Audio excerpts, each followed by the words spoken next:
Hello friends, स्वागत है आप सभी का आज की इस नई वीडियो में। आप देख रहे हैं आपका अपना यूट्यूब चैनल बोर्ड प्रेप 2.0। तो आज इस वीडियो में हम देखने वाले हैं एमपी बोर्ड कक्षा 12वीं अर्धवार्षिक परीक्षा 2025-26 केमिस्ट्री का पेपर। साथ ही साथ आज इस वीडियो में आपको इसके सभी प्रश्नों के उत्तर भी दिए जाएंगे। अर्धवार्षिक परीक्षा 2025 कक्षा 12वीं का रसायन शास्त्र का पेपर 6 नवंबर के दिन होने वाला है। तो चलिए फ्रेंड्स, वीडियो को स्टार्ट करने से पहले अगर आप इस चैनल पर पहली बार आए हैं, साथ ही साथ यदि आपको और भी आने वाले पेपर के वीडियोस चाहिए तो फ्रेंड्स आपको वीडियो के नीचे सब्सक्राइब का बटन दिखाई दे रहा होगा, आपको उसे दबा देना है। इससे ये होगा कि जब भी मैं कोई नेक्स्ट वीडियो अपलोड करता हूँ उसकी नोटिफिकेशन आपको सबसे पहले मिल जाएगी। चलिए फ्रेंड्स, आज की इस वीडियो को हम स्टार्ट करते हैं। जैसा कि आप स्क्रीन पर देख सकते हैं, एमपी बोर्ड कक्षा 12वीं अर्धवार्षिक परीक्षा 2025-26 विषय रसायन शास्त्र, यानी कि आज की इस वीडियो में कक्षा 12वीं का केमिस्ट्री का अर्धवार्षिक पेपर हल सहित देखने वाले हैं। फ्रेंड्स, यहाँ पर टोटल प्रश्न होंगे 20,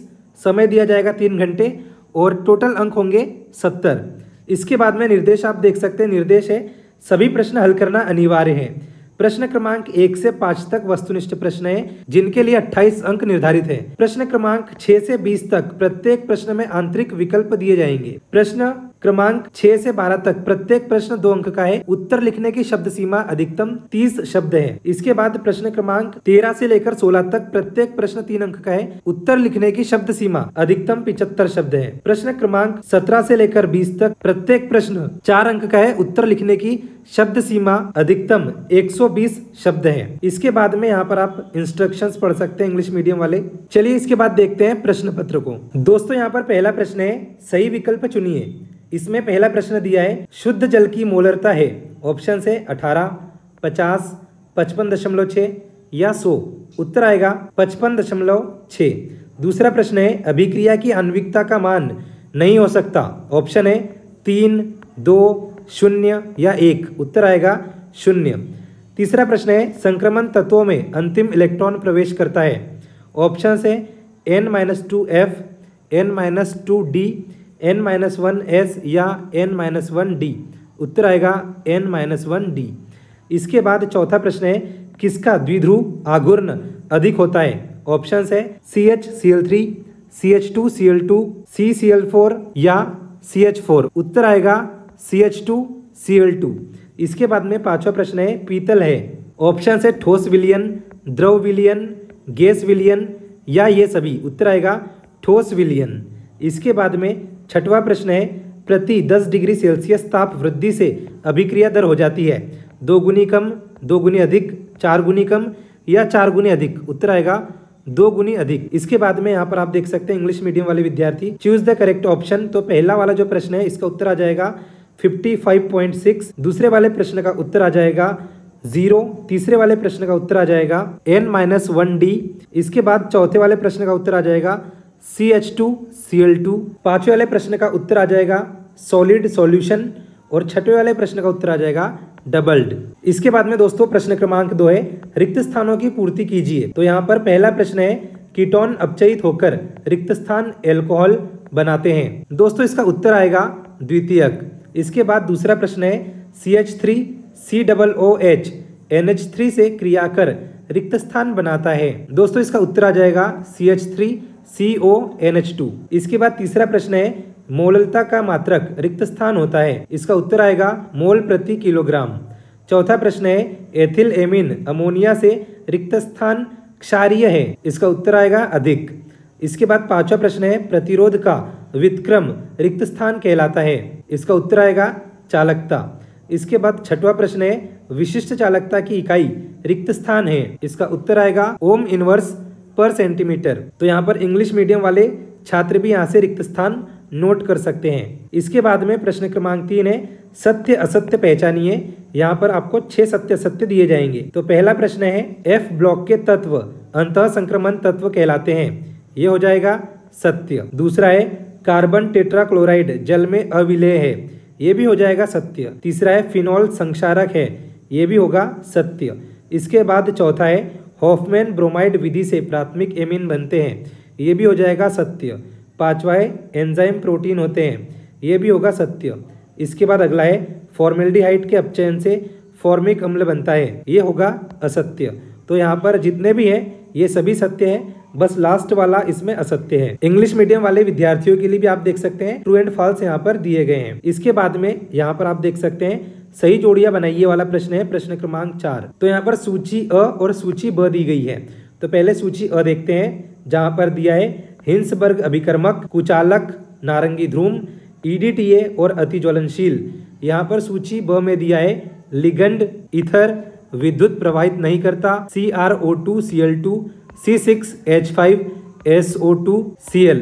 चलिए दोस्तों इसके उत्तर देखते हैं। तो जो पहला है हिंसबर्ग अभिकर्मक, इसका उत्तर आएगा C6H5SO2 Cl।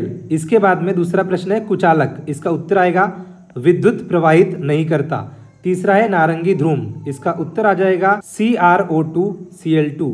इसके बाद है EDTA, इसका उत्तर आएगा लिगंड। इसके बाद में अगला है अति ज्वलनशील, इसका उत्तर आ जाएगा ईथर।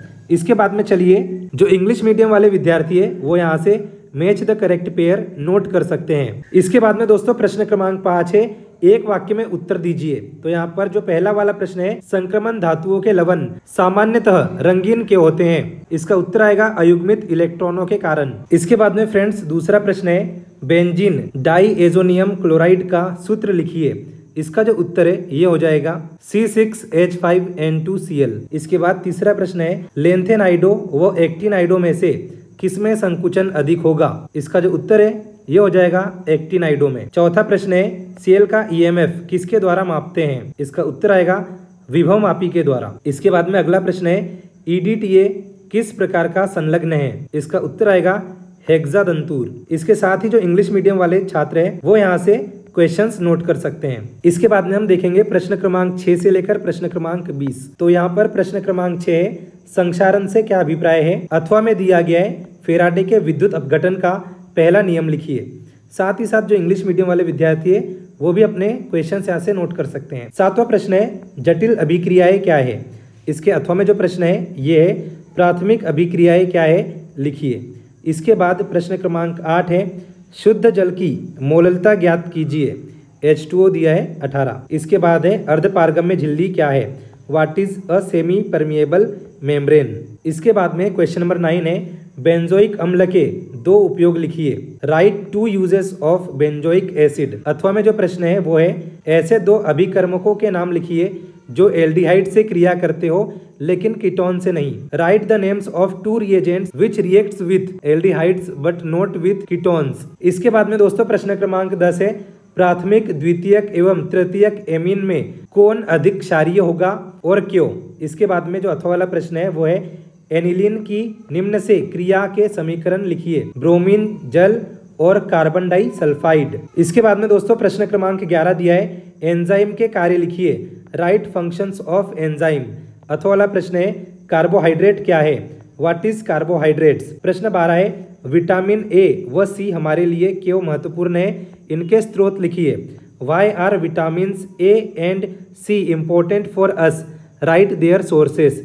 अथवा वाला प्रश्न है डीएनए और आरएनए में अंतर लिखिए। Right difference between DNA and RNA. अगला प्रश्न है प्रश्न क्रमांक 13 आदर्श तथा अनादर्श विलयन में अंतर लिखिए। Right the difference between ideal and non ideal solutions. अथवा वाला प्रश्न है अभिक्रिया की कोटि की कोई 3 निष्कर्ष या अभिलक्षण लिखिए। Right any 3 characteristics of order of reaction. दोस्तों इसके बाद में प्रश्न क्रमांक 14 है संक्रमण तत्व रंगीन यौगिक क्यों बनाते हैं। Why do transition elements form coloured compounds. अथवा वाला प्रश्न है Cr2+ अपचायक है जबकि Mn3+ ऑक्सीकारक, जबकि दोनों का D4 विन्यास है, क्यों। इसके बाद में प्रश्न क्रमांक 15 है हॉफमैन ब्रोमामाइड निम्नीकरण अभिक्रिया समीकरण सहित लिखिए। इंग्लिश मीडियम वाले जो छात्र हैं वो यहाँ से क्वेश्चन को अब नोट करते चलेंगे। इसके बाद जो अथवा वाला प्रश्न है कार्बिल एमिन अभिक्रिया को समीकरण सहित लिखिए। इसके बाद प्रश्न क्रमांक 16 है एल्कोहल और फिनॉल में अंतर लिखिए। अथवा वाला प्रश्न है निम्न पर टिप्पणी लिखना है 2 पर। पहला है फ्रियोन, दूसरा है क्लोरोफॉर्म। इसके बाद में प्रश्न क्रमांक 17 है मानक हाइड्रोजन इलेक्ट्रोड को चित्र सहित समझाइए। और अथवा वाला प्रश्न है फेराडे के विद्युत अपघटन के नियम लिखिए। मानक हाइड्रोजन इलेक्ट्रोड वाले प्रश्नों को आपको अच्छे से याद करना है क्योंकि ये अर्धवार्षिक परीक्षा के साथ साथ वार्षिक परीक्षा के लिए भी महत्वपूर्ण है। दोस्तों इसके बाद में प्रश्न क्रमांक 18 है परासरण दाब को परिभाषित करते हुए इसके आधार पर विलेय के अनुभार निर्धारण करने के लिए गणितीय व्यंजक की व्युत्पत्ति कीजिए। अथवा वाला प्रश्न है कोलरोश के नियम एवं इसके दो अनुप्रयोग लिखिए। इसके बाद प्रश्न क्रमांक 19 है निम्न को कैसे बनाओगे। पहला है क्लोरोफॉर्म से क्लोरोपिक्रीन, क्लोरोफॉर्म से क्लोरीटोन, तीसरा है क्लोरोफॉर्म से फेनिल आइसोसाइनाइड, चौथा है क्लोरोफॉर्म से एसिटिलीन। इसके बाद में अथवा वाला प्रश्न है निम्न पर टिप्पणी लिखना है। पहला है वुड्स अभिक्रिया, दूसरा है कार्बिल एमिन अभिक्रिया। इसके साथ ही प्रश्न क्रमांक 20 है शीघ्र सिरका विधि द्वारा एसिटिक अम्ल निर्माण की विधि का निम्न बिंदुओं के आधार पर वर्णन कीजिए। तो पहला है विधि, दूसरा है संयंत्र का चित्र, तीसरा है अभिक्रिया का समीकरण और चौथा है सावधानी कोई एक। और अथवा वाला प्रश्न है एसीटोन बनाने की प्रयोगशाला विधि का वर्णन कीजिए, समीकरण भी लिखिए। तो फ्रेंड्स ये हुए हमारे प्रश्न क्रमांक 1 से लेकर प्रश्न क्रमांक 20। तो जैसा कि फ्रेंड्स आप सभी ने देखा, आज इस वीडियो में आपको एमपी बोर्ड अर्धवार्षिक परीक्षा 2025-26 कक्षा 12वीं का केमिस्ट्री का पेपर हल सहित बताया है, जो कि 6 नवंबर के दिन होने वाला है। फ्रेंड्स अगर आपका कोई भी डाउट हो तो आप हमें कमेंट बॉक्स में कमेंट करके बता सकते हैं। साथ ही साथ वीडियो के डिस्क्रिप्शन में आपको इंस्टाग्राम की लिंक मिल जाएगी, वहां पर जाकर भी आप हमें फॉलो कर सकते हैं। फ्रेंड्स आई होप कि ये वीडियो आपको पसंद आया होगा। अगर ये वीडियो आपको पसंद आया हो तो फ्रेंड्स इस वीडियो को लाइक करके चैनल को सब्सक्राइब कर लीजिए। साथ ही साथ इस वीडियो को अपने दोस्तों के साथ शेयर करना ना भूलें। फ्रेंड्स मिलते हैं अगले वीडियो में, तब तक के लिए bye bye and take care.